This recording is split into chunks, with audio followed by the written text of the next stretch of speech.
тармағымызда теңіз толқыны атты қырағымызды қырау әдістерін үйренейік. Бізге ол үшін 3 түсті мата керек. Мен мысалы теңіз толқын түстес мата алдым, ақшыл түстес және қою көк түстес мата алдым.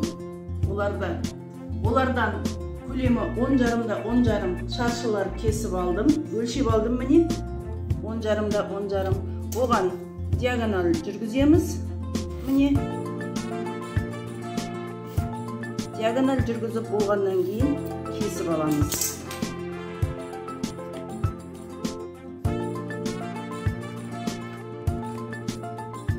Диагональ бойынша кесіп алғанда тік бұрышты үшбұрыштар шығады.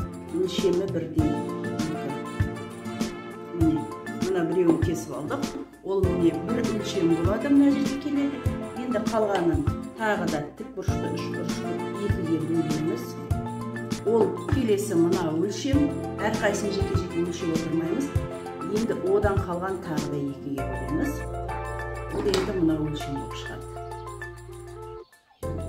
Содан кейін жеке 3,5-да 3,5 көлемі шаршы кесіп аламыз. Олар мына ортасына тігіледі.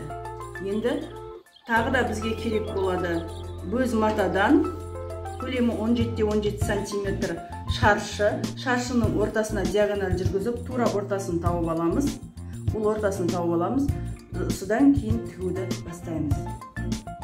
Мына кішкентай шаршыларды бір-біріне тігіп аламыз. 2-2-ден аламыз да. Олардың түгі төмен қарап тұру керек. Ең кезде соны үнемі байқап отыру керек. Әрбір тіккен сайын бекітіп отырамыз тістерімізді. Мына екеуін қостық, енді мына екеуін қостық.